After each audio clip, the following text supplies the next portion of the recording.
Salve, irmãos, com a graça e a paz do nosso Senhor Jesus Cristo, dando continuidade aos nossos estudos da Escola Dominical.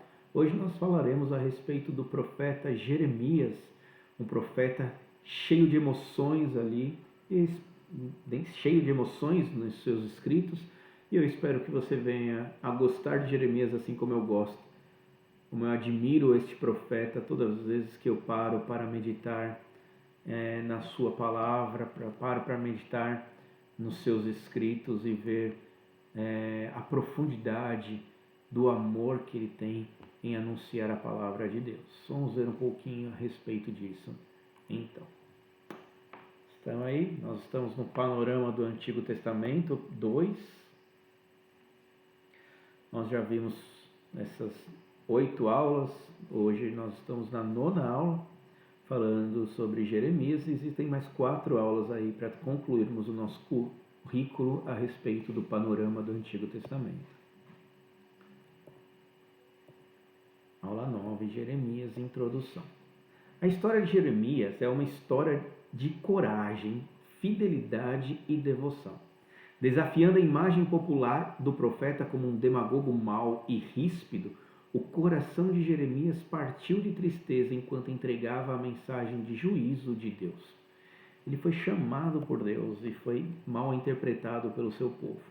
Apropriadamente, ele ganhou o apelido de profeta chorão, aguentando os ataques zombeteiros dos falsos profetas e de seus próprios amigos. Jeremias entregou fielmente a palavra do Senhor enquanto a sua nação desmoronava ao seu redor. Então, veja, a história de Jeremias é uma história de coragem, fidelidade e devoção. Então, nós vamos ver essas 3 características envolvendo toda a vida de Jeremias. Jeremias recebeu a indesejável tarefa de anunciar o juízo de Deus sobre o seu povo e a cidade de Jerusalém. Então, era como nacionalistas que eram os judeus, orgulhosos e confiantes a respeito do templo do Senhor, o fato do templo de Deus estar construído em meio ao seu povo.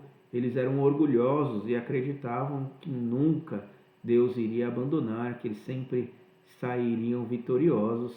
E Jeremias é um profeta chamado justamente para anunciar o juízo de Deus sobre este povo orgulhoso e anunciar a destruição de Jerusalém, o local onde estava o templo de Deus.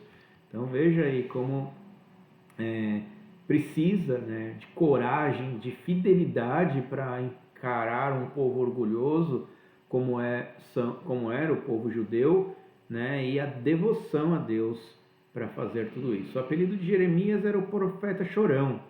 Jeremias chorou sobre a destruição que viria contra a sua nação. Então, ele, ao ouvir o que Deus estava falando para ele pronunciar, Jeremias não aguenta. Jeremias chora porque ele ama o seu povo, ele ama a sua nação, e saber que o povo iria ser destruído ali foi demais para Jeremias. Então ele chora diante do Senhor. Jeremias, quando foi chamado, ele tinha 20 anos de idade aproximadamente. E então, um profeta jovem, um profeta muito novo, e que para ele, Jeremias, isso era um problema. Isso não foi aceito de maneira muito rápida, de maneira fácil, e ele não ficou confortável diante deste chamado. Jeremias foi o último profeta de Judá antes da destruição de Jerusalém e o exílio do povo da Babilônia. Então, imagina o povo ali já instaurado na Terra Prometida, um povo que já viu tantas coisas passando, os reis de Israel, que sustentam ali o orgulho com relação ao templo e tudo mais, e ele ter 20 anos para profetizar justamente para os anciãos, não era uma tarefa fácil para um jovem. Então, Jeremias ali tinha uma grande empreitada pela frente, um grande trabalho pela frente a partir do momento em que Deus chama um jovem de 20 anos para proclamar a respeito do juízo. A mim me veio a palavra do Senhor dizendo: antes que eu te formasse no ventre materno, eu te conheci, e antes que saísse da madre, te consagrei, e te constituí profeta às nações. Lá em Jeremias 1, de 4 a 5. Veja aqui: a mim me veio, pois, a palavra do Senhor dizendo: antes que eu te formasse no ventre materno. Então, não é uma questão de Jeremias mereceu ser o profeta porque ele era melhor do que os outros. Não era uma questão de lei. A lei não está envolvida aqui na vida de Jeremias. Jeremias foi chamado antes mesmo de nascer, antes de ser concebido, né, no ventre de sua mãe, antes que saísse da madre, ele já era então consagrado. O chamado dele já foi antes, né, de tudo que da existência, da sua própria existência. Então, como o Jeremias era um profeta que foi decretado por Deus, Deus decretou, Deus o gerou para ser profeta. Ele veio a este mundo para ser o profeta do Senhor. Não está envolvido com o comportamento de Jeremias, com quem ele era, com seu papel diante do povo, com sua autoridade ou algo que ele conquistou na sua vida. Não, pelo contrário. Foi Deus que o fez antes mesmo de nascer. Ele já era profeta, já instituído por Deus para anunciar o juízo sobre Jerusalém. Então, além de ser jovem, né, nós podemos ver aí que o chamado profético é determinado pelo Senhor e não pelo profeta. O ministério de Jeremias durou aproximadamente 50 anos, um grande ministério, né? 50 anos profetizando a respeito da destruição que viria. Então, se ele começou com 20 anos e ele teve um ministério profético de aproximadamente 50 anos, ele estava com 70 anos quando terminou o seu ministério profético. E imagina você falando sobre juízo, durante o juízo de Deus que virá sobre o povo durante 50 anos. 20 anos depois que ele já estava profetizando a respeito do juízo de Deus, as pessoas já estavam zombando dele e tendo Jeremias como um louco mesmo, né? Jeremias era da tribo de Benjamim e foi nomeado para ser um profeta às nações. Curioso, é muito bom, né, nós fazemos essa ligação com o Novo Testamento, né? O Jeremias era um profeta da tribo de Benjamim, que foi nomeado para ser um profeta entre as nações, entre os gentios. Paulo também, semelhante a Jeremias, era da tribo de Benjamim e também foi nomeado para ser um apóstolo às nações, aos gentios, né? Então, veja lá. Jeremias, assim como Moisés, foi um profeta relutante também, além da sua semelhança com Paulo, ele tem uma semelhança com Moisés. Então lhe disse eu, quando ele foi chamado: ah, Senhor Deus, eis que não sei falar, porque não passo de uma criança.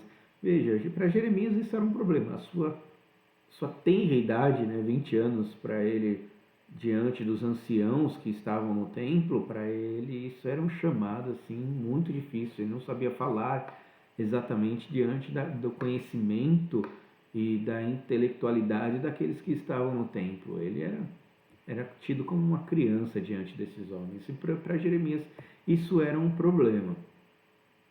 Mas, como eu falei, né, é Deus que determina a mensagem e o mensageiro. Do mesmo jeito que foi Deus que chamou trouxe Jeremias para ser um profeta, é ele que vai determinar também a mensagem. Então é Deus conduzindo. Vamos ver ali. Mas o Senhor me disse, né, ao ele lamentar que ele era uma criança, o Senhor disse: não digas, não passo de uma criança, porque a todos a quem eu te enviar irás, e tudo quanto eu te mandar falarás. Então veja, é Deus determinando a mensagem e também o mensageiro, né? Não temas diante deles, diante daquelas pessoas. Veja como quando ele fala eu sou uma criança, ele já tem em vista as pessoas para quem ele vai profetizar, que são os sacerdotes do templo, são aqueles que já, os anciãos ali, conhecidos de Israel, que conduziam o povo em adoração. Então ele, sendo muito novo, ele é tido como uma criança aos olhos daqueles homens, principalmente. Por isso que ele fala, não, Deus fala aqui para ele, não temas diante deles, porque eu sou contigo para te livrar, diz o Senhor. Depois estendeu o Senhor a mão, tocou-me na boca, e o Senhor me disse, eis que ponho na tua boca as minhas palavras. Olha que hoje te constituo sobre as nações e sobre os reinos, para arrancares e derribares, para destruíres e arruinares, e também para edificares e para plantares. Isso é lindo, meus irmãos. Veja, ao mesmo tempo que a mensagem de Jeremias era uma mensagem dura, era uma mensagem ali que veio para arrancar, para trazer abaixo toda aquela estrutura teológica da época de Jeremias e para destruir também todo aquele centro de culto onde estava situado o templo, né, Jerusalém. Ele também vem para edificar e para plantar. Então a mensagem de Jeremias era uma mensagem que vem tirar aquilo que está ruim, ele vem tirar as ervas daninhas, ele vem tirar aquilo que nasceu no lugar que era para ter bons frutos, ele vem arrancar aqueles espinhos para que então possa edificar e plantar coisas boas no lugar, aquilo que era correto. O terreno, então, existe o terreno, a terra prometida ali, da onde era para vir toda a mensagem de Deus, para que Deus fosse reconhecido no meio do povo. O povo, então, passa a ser um povo que se afasta do Senhor, um povo de questões exteriores, né? A sua religiosidade existia, mas era uma religiosidade aparente. Então, Jeremias vem profetizar contra esse tipo de religiosidade externa, para então edificar e para plantar uma nova religiosidade que vem do coração. E nós vamos ver a questão aí desse novo, não era bem um novo, né? A missão de Jeremias era semelhante à de Isaías em levar uma mensagem de juízo e destruição contra o povo de Deus. A mensagem de ambos os profetas, tanto de Isaías quanto de Jeremias, era que Deus iria arrancar para que pudesse construir, plantar e restaurar.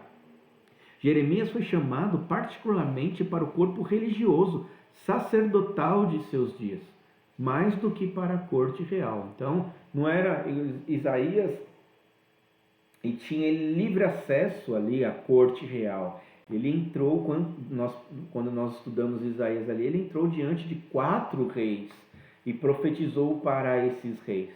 Jeremias, ele já vai direto para o campo sacerdotal. A mensagem de Isaías era para os sacerdotes, né, para o corpo religioso de Jerusalém. Então, para a alta cúpula religiosa, esse jovem de 20 anos foi chamado para profetizar. Uma das funções do profeta, e isso fica muito evidente na vida de Jeremias, né, uma das funções do profeta do Antigo Testamento era ser um reformador. Então, por isso que eu digo que quando ele vem para destruir e criar algo novo, não é novo no sentido de algo que não existe ainda, mas é novo de renovar aquilo que Deus já havia instituído no passado. Então veja o texto bíblico aí. A palavra que da parte do Senhor foi dita a Jeremias: põe-te à porta da casa do Senhor e proclama ali esta palavra e dize: ouve a palavra do Senhor, todos de Judá, vós os que entrais por estas portas, para adorardes ao Senhor. Então, a primeira coisa que fica evidente aqui é que essa palavra que vem da parte do Senhor, ela vem para todos aqueles que vêm para adorar ao Senhor. Assim diz o Senhor dos Exércitos, o Deus de Israel: emendai os vossos caminhos e as vossas obras, e eu vos farei habitar neste lugar. Então, olha uma advertência: emendai os vossos caminhos e as vossas obras, endireitai os vossos caminhos e as vossas obras. Fazer corretamente. Por quê? As pessoas estão vindo para adorar de qualquer jeito. É o que eu falei, é uma religiosidade externa e não uma religiosidade do coração. Essa religiosidade ela tinha que ser verdadeira. Aí Deus diz: não confieis em palavras falsas, dizendo: templo do Senhor, templo do Senhor, templo do Senhor é este. Então veja, havia uma adoração com relação, uma exaltação do templo. Eu já falei em outras aulas, né? Quando há uma repetição de termos no hebraico, é para chamar a atenção de algo do que está sendo dito. Normalmente, quando você vê falando duas vezes, como a gente escuta Jesus falando em verdade vos digo, é uma ênfase sobre aquilo que está sendo dito, né? Para chamar bem a atenção com relação àquilo. Aqui ele é repetido 3 vezes para mostrar como essa ênfase é muito grande. Então, havia uma ênfase muito grande com relação ao templo, um orgulho nacionalista judaico ali com relação ao templo, mas era um orgulho vazio do coração. Eles falavam isso de orgulho, de boca para fora, mas não era algo internalizado, no sentido de que Deus está no seu templo, nós estamos aqui por causa de Deus. Não, era um orgulho mesmo, era algo bem exterior e não interior, que fazia parte do coração do judeu ali. Mas era algo muito mecânico, muito forçado ali, simplesmente para demonstrar uma religiosidade e não uma religiosidade verdadeira. Então, os profetas não eram revolucionários inovadores, eles eram reformadores. Deus instituiu a forma de culto e as pessoas passaram a fazer o culto de uma maneira mecânica e exterior, né? Funcional somente ali, só ritualístico, né? Então, o profeta ele vem para reformar o culto, para trazer esse culto para dentro do coração, de acordo com aquilo que Deus instituiu mesmo, um culto reverente, um culto ali onde o coração e todo o ser da pessoa está diante do Senhor. Não algo externo, exteriorizado, que a pessoa faz somente para mostrar que é religiosa. Não, então veja, ele não vem revolucionar o culto, ele vem colocar a adoração no seu devido lugar, da maneira correta, e não trazer algo novo. O culto do Antigo Testamento declinou ao ritualismo, formalismo e sincretismo, misturando até mesmo outros tipos de adoração que vinham de outros povos, diferente daquilo que Deus havia instituído. Então, Jeremias repreende o povo por colocar a sua confiança na construção do templo e não no Senhor. Então, o povo foi se afastando, né? Ele tinha orgulho do templo em comparação aos outros templos dele, mas o orgulho, a alegria do judeu não era o Senhor. A alegria do judeu eram os rituais que Deus havia instituído. E isso faz com que o povo se afaste do Senhor, o coração desse povo não esteja depositado no Senhor. Jeremias convida o povo a ir a Siló e ver o local destruído em que o santuário esteve no passado. E diz, né, que Jerusalém se parecerá com Siló. Então ele faz ali uma analogia entre uma coisa destruída para falar o que Deus vai fazer com Jerusalém. Não havia mais mensagem mais incendiária que Jeremias pudesse ter entregado aos sacerdotes do que uma sobre a destruição do templo. Você imagina lá o motivo de orgulho daquele povo, Jeremias chegando lá e falando assim: Deus vai destruir tudo isso. Os sacerdotes falaram que é um absurdo o que ele estava dizendo. Eles ignoraram a mensagem de Jeremias e abafaram a mensagem de Jeremias para o povo. E isso se tornou um grande problema. E Jeremias não parou. Então, é Deus que move o profeta, não é o profeta que age por conta própria. Então, veja, essa mensagem, quando Jeremias leva essa mensagem para os sacerdotes, e os sacerdotes, então, acham que é um absurdo aquilo que ele está falando, que isso nunca vai acontecer, Jeremias passa a olhar para si mesmo e fala assim: o que eu sou? Né? Por que eu estou fazendo isso? E ele vê que foi Deus que persuadiu ele a fazer isso. Olha o texto bíblico: persuadiste-me, ó Senhor, e persuadido fiquei. Mais forte foste do que eu e prevaleceste. Sirvo de escárnio todo o dia. Cada um deles zomba de mim. Então, aqui é circo de escárnio, né? As pessoas olham para ele e zombam dele, né? Por causa da mensagem que Deus mandou. E assim, o Senhor mandou eu ir e as pessoas estão zombando de mim. Eu tenho que falar que vai ser destruído. Imagina, 50 anos profetizando e falando que o templo ia ser destruído. Imagina o quanto que Jeremias aguentou ali de escárnio do povo e do sacerdote. Então, as pessoas zombavam dele, as pessoas não acreditavam nele.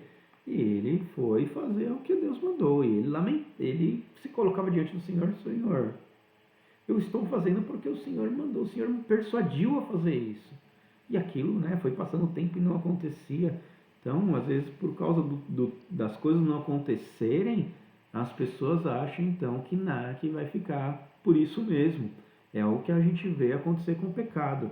Porque Deus não vem e pune o pecado, as pessoas não estão vendo a punição do pecado, as pessoas acabam se sentindo à vontade para continuar pecando. Mas a punição virá. Cedo ou tarde ela virá. Então, às vezes a gente parece que a mensagem falando a respeito da punição de Deus sobre o pecado, se fosse uma mensagem ali, como que eu posso dizer, uma mensagem ultrapassada, velha, né, que ficou para trás. Hoje o homem já tem um pouco mais de liberdade para fazer o que bem entende da sua vida, e não é bem assim. O juízo de Deus sobre o pecado virá.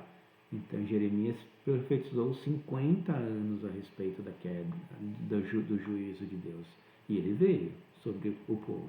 Então Deus persuadiu um homem, então o homem está persuadido. Nós devemos falar a respeito do pecado, porque Deus punirá o pecado. E nós não falamos isso para fazer mal para as pessoas. Nós falamos isso, Jeremias profetizava a respeito da destruição para que o povo se arrependesse e endireitasse os seus caminhos, e não para ficar jogando na cara de que eles vão passar pelo sofrimento justamente por causa disso. Não, Jeremias percebe que ele não pode lutar contra Deus, ele não simplesmente pode se calar. Deus o derrotou e assim ele sofre nas mãos de seu povo. Ele foi persuadido, nós também devemos ser persuadidos a falar a respeito do pecado para que o povo se arrependa. Então, assim como foi com Jeremias, também deve ser conosco. É Deus quem move o profeta, não é o profeta que move, que age por conta própria, viu? Foi Deus que persuadiu Jeremias. Jeremias age de acordo com o que Deus diz. Sempre que falo para gritar que há violência e destruição, por isso a palavra do Senhor trouxe-me insulto e censura o tempo todo. Então, toda vez que Jeremias, eu trouxe aqui uma versão, né, da NVI, não do texto que nós estamos acostumados a usar, pela simplicidade da palavra, para ver como ele foi insultado e censurado todas as vezes que ele falava sobre a violência que estava por vir e da destruição que recairia sobre Jerusalém. Então ele trouxe, né, toda vez que ele anunciava a palavra de Deus, ele era insultado e censurado o tempo todo. Todos os dias Jeremias suportava a censura e o insulto do seu próprio povo. O sofrimento e o amor do profeta. Então, mesmo diante desses insultos, né, que ele sofria, ele não deixou de amar. Olha que impressionante isso é que me faz gostar muito de Jeremias. Quando pensei, não me lembrarei dele e já não falarei do seu nome, ou seja, em determinado momento do seu ministério profético, Jeremias se questiona e ele fala assim: eu não vou falar mais nada, eu não vou mais pronunciar o nome do Senhor. Ele se recusa a continuar fazendo aquilo para o qual Deus foi chamado. Mas olha isso, Jeremias é tomado de um calor no seu corpo, né? Seu corpo queima, seu coração arde para falar a vontade de Deus. Então, isso me foi no coração como fogo ardente, encerrado nos meus ossos. Já desfaleço de sofrer e não posso mais.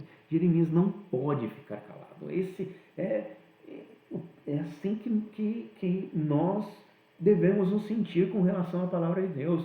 Eu estou falando do pecado, estou avisando a respeito do juízo de Deus, estou falando do amor de Deus, né? Porque anunciar que o povo está indo distante de Deus, para que este povo se arrependa, é demonstrar o amor de Deus, porque Deus poderia destruir tudo sem pré-aviso, sem prévio aviso. Ele não estaria fora do direito dele de destruir a humanidade. Contudo, ele envia profetas para avisar o povo de que ele vai trazer a justiça sobre o mundo. Só que o povo não quer escutar. E às vezes a gente se sente oprimido por causa desses insultos que nós sofremos. E é natural, Jeremias também sentiu-se oprimido por isso e ele decidiu que não mais iria falar a respeito disso. Mas quem conhece a verdade, sabe que isso é verdade, não consegue ficar calado. Os ossos, né, queimam, isso me foi no coração como fogo ardente, isso vem de dentro, um fogo, um desejo de falar a respeito da palavra de Deus. E é assim que nós nos sentimos, nós não conseguimos ficar calados. Eu preciso falar a respeito daquilo que Deus tem colocado, daquilo que Deus fala que vai acontecer. Eu tenho que anunciar a verdade do Senhor. Então, da mesma maneira, né, nós passamos pela tristeza do sofrimento de avisar a palavra, mas pela alegria de anunciar também a palavra de Deus, por amor àquilo que Deus tenha falado. A ameaça e o abuso do seu povo era muitas vezes demais para Jeremias, e ele queria abrir mão de sua função como profeta. Ainda assim, a palavra do Senhor queimava dentro dele, e ele tinha que falar a mensagem do Senhor para o povo. Cantai ao Senhor, louvai ao Senhor, pois livrou a alma do necessitado das mãos dos malfeitores. Maldito o dia em que nasci, não seja bendito o dia em que me deu a luz a minha mãe. Veja, ao mesmo tempo que ele está ali alegre, né? Cantai ao Senhor, louvai ao Senhor, pois livrou a alma do necessitado, ele amaldiçoou o dia em que nasceu. Por que ele faz isso? Né? Por que esse contraste? Porque há um contraste real mesmo na mensagem de Deus. Porque ao mesmo tempo que nós sabemos que tudo vai ser destruído, nós sabemos que esta mensagem é para chegar aos ouvidos, para que as pessoas se arrependam, para que as pessoas se voltem para os caminhos do Senhor, para que as pessoas ouçam a mensagem e vejam que a vida de pecado não leva a nada e que muito mais vale buscar ao Senhor e se entregar ao Senhor e fazer aquilo que Deus deseja do que viver nessa vida de pecado. Porque quando Deus vier destruir, Ele vai restaurar todas as coisas e lá estaremos nós com Ele. Então, de que adianta me entregar para o pecado? De que adianta eu viver nesta vida? Sendo que é muito melhor eu já viver aquilo que Deus tem prometido para o seu povo hoje. Então, o anúncio profético de que Deus destruirá todas as coisas por causa do pecado é para restabelecer aquilo que é novo e verdadeiro. É para que a gente mude o nosso culto, que muitas vezes é um culto externo, é um culto simplesmente de aparência, um culto secularizado, misturado com um monte de coisas que não foi que Deus pediu, né? De ministério de dança, ministérios e por aí vai, de um monte de coisas que Deus quer que nós entreguemos o nosso coração a Ele e anunciemos as verdades do seu amor para este mundo. Isso é motivo de alegria e também de tristeza, quando nós falamos e repetimos milhares de vezes as vontades do Senhor, as pessoas estão só querendo ouvir aquilo que lhe agrada aos ouvidos, aquilo que é realmente importante, que é o arrependimento sincero do coração. As pessoas não estão preocupadas. Elas estão preocupadas em saber, em serem curadas, elas estão preocupadas em terem dinheiro, elas estão preocupadas em saber o que vai acontecer no futuro, com quem que ela deve namorar, se ela deve namorar com fulano ou com ciclano, se ela vai ter um bom emprego, se ela vai ter sucesso na vida financeira, enquanto o que Deus está falando é para que você olhe para o seu coração, analise o seu coração, esquadrinhe o seu coração, veja se tem alguma coisa de mal no seu coração e se arrependa diante do Senhor. É isso que Deus quer. Uma mudança sincera para que você possa se colocar diante do Senhor como o Deus que Ele é e não com aquilo que Ele pode fazer por você. pois o que Ele pode fazer por você, Ele já fez em Jesus Cristo. E assim devemos cantar ao Senhor e louvar ao Senhor. Pois que? Porque Ele livrou a nossa alma do inferno. Este é o motivo de alegria. Motivo de tristeza, porque a gente fala a respeito do arrependimento sincero do coração, de um culto sincero. E as pessoas muitas vezes estão levando isso, sabe, dão pouca atenção à destruição que está por vir. Jeremias derrama o seu coração então diante de Deus, enquanto luta com seu chamado como profeta. Jeremias sofreu grande oposição, como eu já falei, veja o texto, olha lá. Acerca dos profetas, o meu coração está quebrantado diante de mim, todos os meus ossos estremecem. Sou como homem embriagado, como homem vencido pelo vinho, por causa do Senhor e por causa das suas santas palavras. Ele era tomado como um bêbado, como um louco diante do povo e dos sacerdotes. Porque a terra está cheia de adúlteros, ou pessoas que abandonaram o Senhor. O coração deles não está em Deus, o coração deles está em outras coisas. E chora por causa da maldição divina. Veja, eles estão com o coração não no Senhor, mas nas outras coisas, mas ainda assim eles ficam falando a respeito da maldição divina. Os passos do deserto secam, pois a carreira dos adúlteros é má e a sua força não é reta. O sofrimento que vem sobre a terra justamente porque o povo não reconhece Deus. O coração está nessas coisas do mundo e não no Senhor. Pois estão contaminados tanto o profeta como o sacerdote. Até na minha casa achei a sua maldade, diz o Senhor. Então Deus, falando ali, de que até mesmo dentro do templo, entre os sacerdotes mesmo, ele encontrou esta maldade. Então o meu coração está quebrantado dentro de mim, todos os meus ossos estremecem. Sou tido por causa do Senhor e por causa das suas palavras. Então aqui meio que mistura o sofrimento de Jeremias e o sofrimento do Senhor, porque o profeta e o Senhor estão ligados ali. Às vezes parece que as coisas se misturam, as duas coisas. Então o sofrimento tanto do profeta ali, quanto o sofrimento do Senhor por causa da idolatria, quando a gente vê aqui adúlteros, é porque isso é uma idolatria.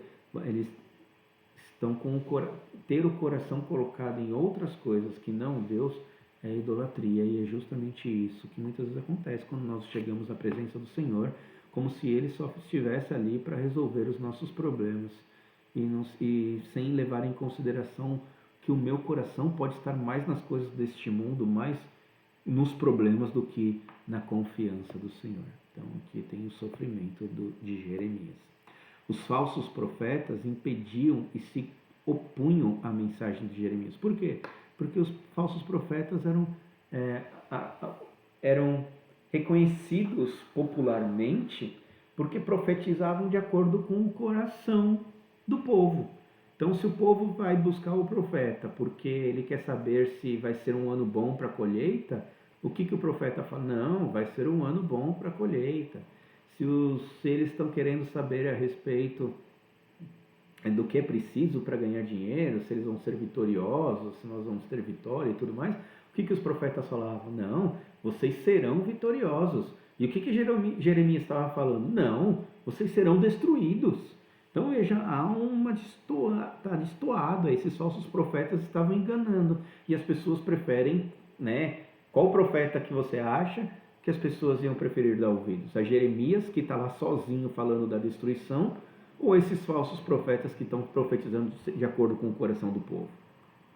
Com certeza, eles preferiam ouvir os falsos profetas, e aqui a profecia vem justamente para cima desses homens que falavam que estava tudo bem, que o templo nunca vai ser destruído, que as coisas vão continuar bem, pois afinal Deus está conosco para fazer a minha vontade, a frase bem mal usada, tudo posso naquele que me fortalece, no sentido de que eu posso fazer qualquer coisa porque Deus está comigo. Não, ali no contexto de Paulo está falando que Deus, todas as coisas, tudo posso naquele que me fortalece, que de tanto sofrimento que ele estava tendo por causa do Evangelho, de anunciar o Evangelho, Ele conseguia suportar esse sofrimento porque quem fortalecia ele era Deus. E com Jeremias a mesma coisa. O que fazia com que Jeremias suportasse tudo isso, esse sofrimento, era o quê? Era o quê? A presença do Senhor estava com ele. Deus era com Jeremias. E isso era alegria para Jeremias. Então ele suportava, né, todo esse sofrimento, esse escárnio do povo, esse ser ignorado pelo povo enquanto o povo dava ouvido aos falsos profetas. Por quê? Porque ele sabia que o Senhor estava com ele. Era isso que dava suporte para Jeremias. E por isso que Jeremias ficava entre a alegria de estar servindo ao Senhor e a tristeza de não ser ouvido. Jeremias clamou a Deus para que agisse em sua causa e esmagasse os seus inimigos. Tenho ouvido o que dizem, olha a resposta de Deus, tenho ouvido o que dizem aqueles profetas, proclamando mentiras em meu nome, dizendo, sonhei, sonhei. Até quando sucederá isso no coração dos profetas que proclamam mentiras, que proclamam só o engano do próprio coração, os quais cuidam em fazer com que meu povo se esqueça do meu nome pelos seus sonhos que cada um conta ao seu companheiro, assim como seus pais se esqueceram do meu nome por causa de Baal. O profeta que tem sonho, conte-o como apenas sonho, mas aquele em quem está a minha palavra, fale a minha palavra com verdade. Qual que é a resposta de Deus para Jeremias? Aquele que está, enquanto esses profetas estão aí, até quando esses profetas estiverem aí, enquanto eles estiverem falando da boca para fora, daquilo que está cheio no coração deles, daquilo que eles imaginam, daquilo que eles sonham, porque eles estão sonhando de acordo com eles mesmos, que eles continuem sonhando. Agora você, Jeremias, fale a verdade. Enquanto eles estiverem sonhando, você permaneça falando a verdade. Isso é muito importante para nós, porque a tendência, a gente quer ser reconhecido, né? Então, como a gente não é reconhecido em falar a verdade, em falar aquilo que Deus quer que fala, a tendência é eu me calar. Mas o que Deus está falando aqui, não. Enquanto as outras pessoas estão sendo enganadas e preferem ser enganadas por esses falsos profetas, e esses profetas continuam falando, você, nós, eu, você, continuemos falando a verdade. Devemos continuar pregando a verdade somente, independente de quanto o mal estiver aí fora. Continue fiel ao Senhor, né? Devoto a Deus ali, né? Firme em falar a verdade, assim como Deus exige que falem, né? Deus prometeu lidar com os falsos profetas e chama Jeremias a continuar a pregar fielmente a palavra. Então esse é o que nós devemos ter em consideração. Jeremias profetizou a vinda do Messias e a nova aliança.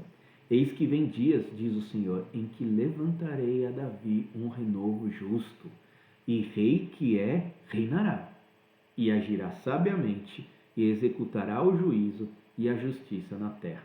Nos seus dias, Judá será salvo, e Israel habitará seguro. Será este o seu nome com que será chamado Senhor, Justiça Nossa. Então, né, Jeremias ali profetizando a respeito do Messias, né, a respeito então de que o Messias viria da tribo de Davi, viria ali, né, do renovo de Davi, né, viria a partir, né, um novo rei, né, a partir de Davi.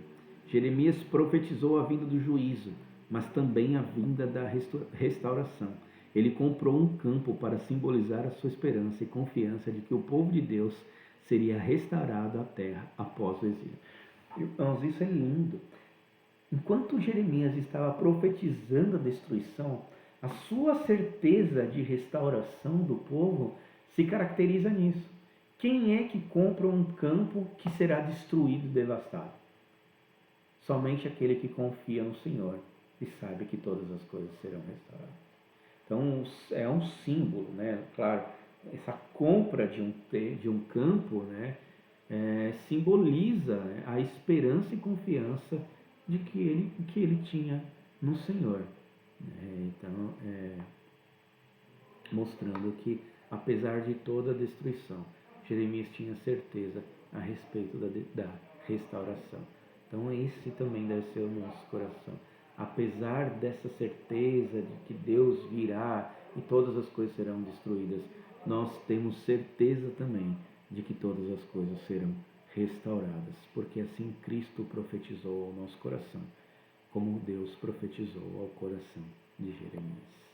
Deus levantaria Jerusalém novamente das cinzas, levantará Jerusalém novamente das cinzas, e nós habitaremos na presença do Senhor, contemplaremos a sua glória e estaremos com Cristo face a face para toda a eternidade. Concluindo, irmãos, mesmo em meio às zombarias e sendo chamado de falso profeta, este servo do Senhor permaneceu fiel na exposição da mensagem confiada a ele por Deus, sem alterá-la ou retirar dela o seu peso. Ele permaneceu firme ali. Desta forma, o exemplo de Jeremias é muito encorajador para mim e para você. Olhando para ele, somos desafiados a sermos servos fiéis, embaixadores do Evangelho do Reino, mesmo diante dos mais intimidadores ataques. Foi pensando justamente nisso, em homens como Jeremias, que Jesus disse: Bem-aventurados os que são perseguidos por causa da justiça, porque deles é o reino dos céus. Bem-aventurados sois vós, quando vos injuriarem e perseguirem, e mentindo disserem todo o mal contra vós por minha causa. Está lá em Mateus 5, 10, 11. Irmãos, que Deus possa abençoar grandemente a vida de cada um de vocês, trazendo então o conforto da sua palavra ao seu coração, sabendo que o nosso chamado, nosso ministério de anunciar o Evangelho de Deus nunca é em vão. Mesmo que sejamos ridicularizados diante das pessoas, mesmo que sejamos insultados diante dos outros por falar a verdade daquilo que Deus deseja para este mundo, tenha certeza de que Deus é conosco o tempo todo. Então, esta certeza de que Deus restaurará todas as coisas, que Ele possa permanecer e ser a esperança que habita no seu coração. Mesmo diante da certeza da destruição, nós também temos a certeza da restauração. Que Deus os abençoe grandemente. Até a próxima aula, se assim Deus permitir.